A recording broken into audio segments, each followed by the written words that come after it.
Hi guys, today we've got a few planting projects to get done. We've got a couple of containers to pot up, a couple of plants to get in the ground, and some zinnia seeds to start. So we're taking it a little bit light today because I'm still trying to get this cut on my finger to heal, and it's taking a little bit longer than I expected.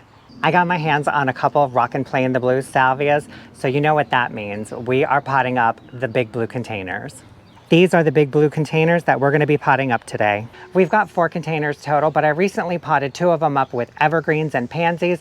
I've got them sitting on the corner here, and we're going to get them moved over next to the berry beds as soon as we can get these pavers leveled up. So once we get this leveled, this container will be moved right over there.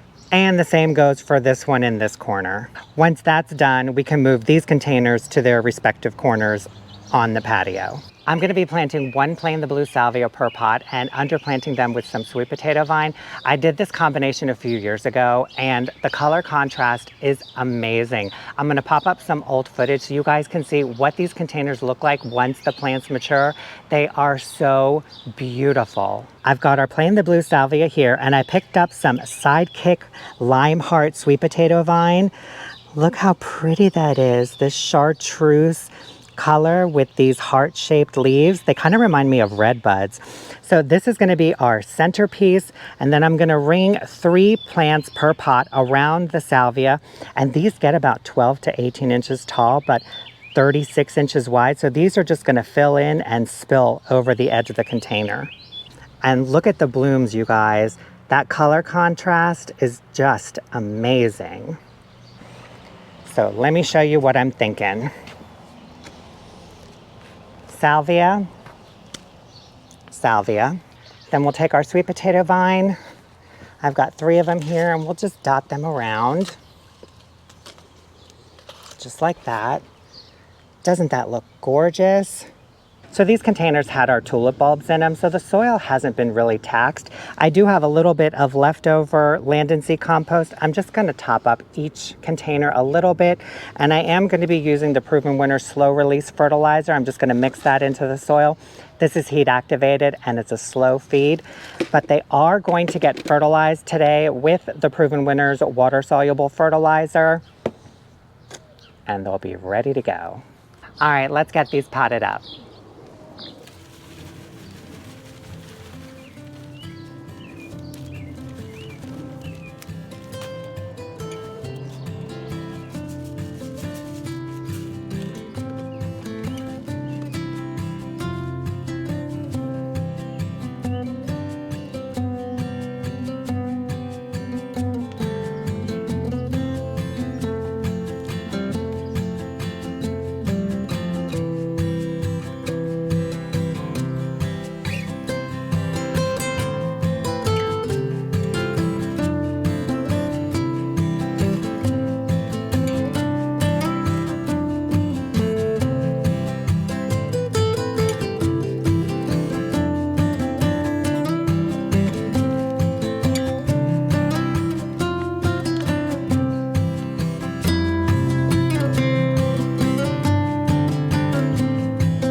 Oh, they look so good. Oh, I can't wait to see them grow and fill in. The sweet potato vine just spilling over the side of the container. And playing the blue salvia is one of my favorite annuals. It is such a great performer and it gets big. I'm telling you guys, 3 to 4 feet tall and wide. It will be huge. The one thing to note about this is that as it gets bigger, the branches and the stems do get a little bit more brittle. So if you put this in an area where it's subjected to high winds, just know that you could end up with a chunk of the plant snapped off because they do get pretty brittle the larger they get. But I don't mind because they are just gorgeous plants. Our next planting project is in the ground in the butterfly garden. The Lithidora that we planted a few weeks ago didn't survive, so I need to pull it, but I've got a couple of beautiful things to replace it with.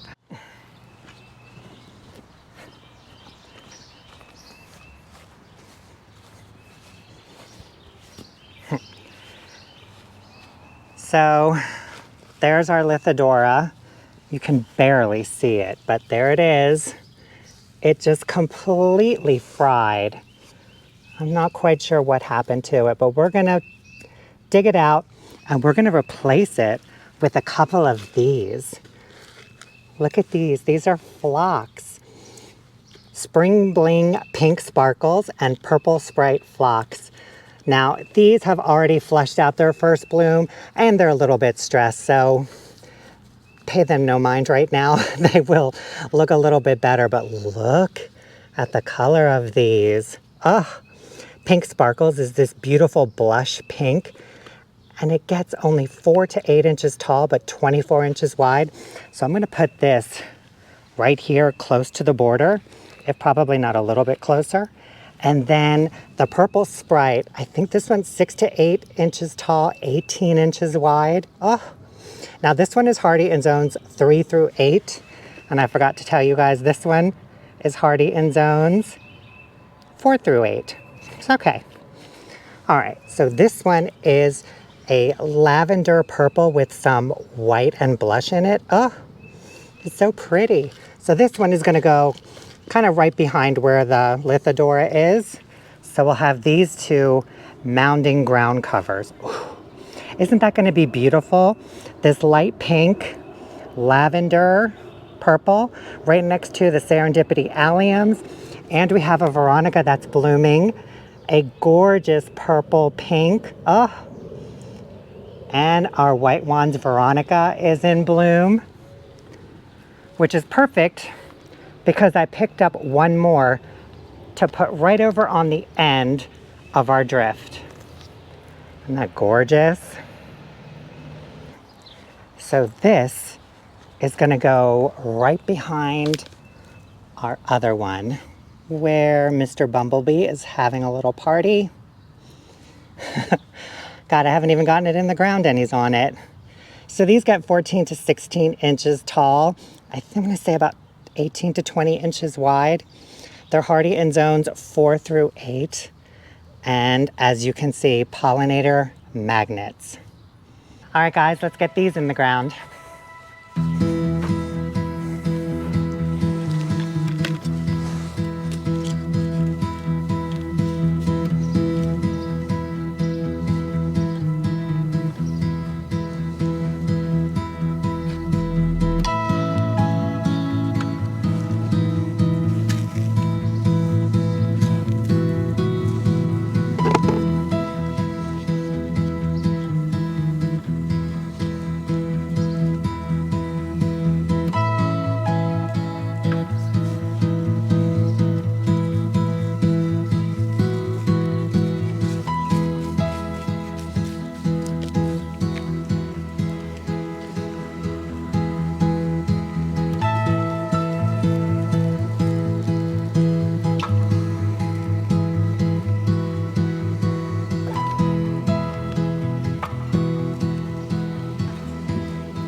Slugs. No.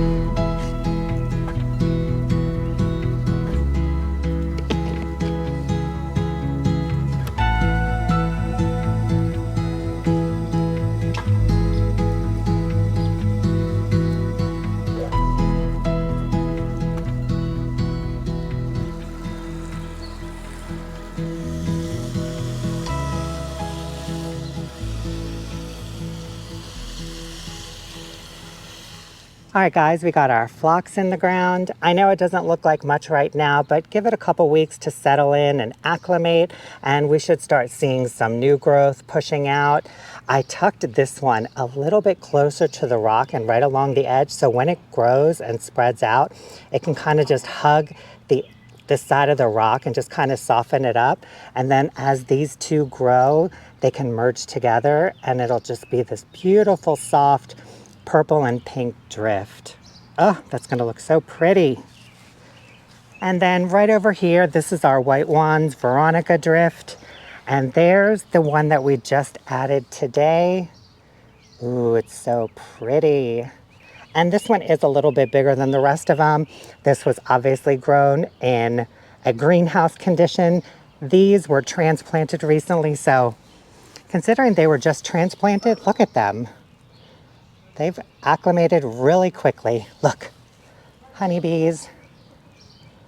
I love that. I love seeing that.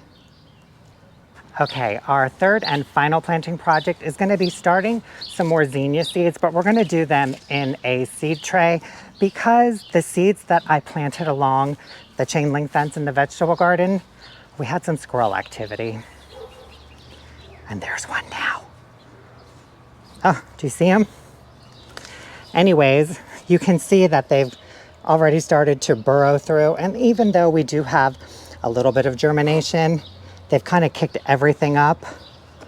So I'm just going to reseed. But this batch that we do, we're going to do in seed cells. That way we can make sure that they germinate and grow on without being kicked around by squirrels.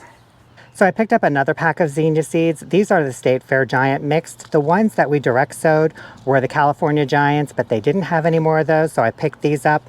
This is what we planted last year, and they are gorgeous. So I've got over here, I've got two 24 cell count seed trays. It doesn't say how many seeds are in this pack, so I'm just gonna fill one seed tray up first with our seed starting mix. And then I'm just gonna plant one seed per cell, water them in, cover them up with a humidity dome, and I'm gonna leave them outside. I'm not gonna bring them inside under a grow light.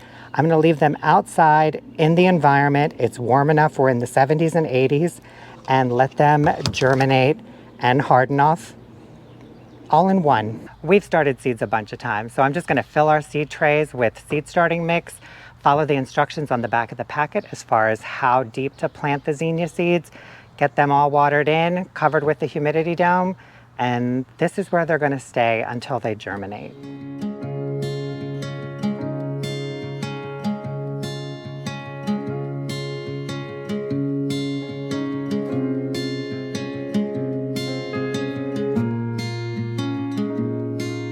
Okay, the back of the packet says to plant them 1/4 inch deep. I'm just gonna make a little indentation in each cell.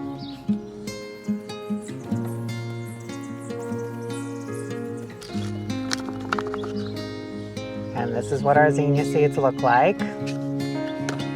And I'm just gonna take 1 or 2 per cell.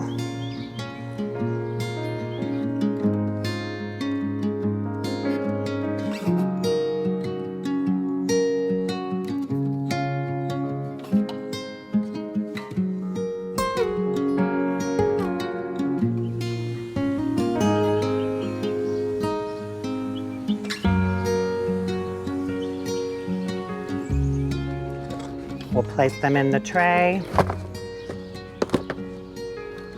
and cover them with a humidity dome.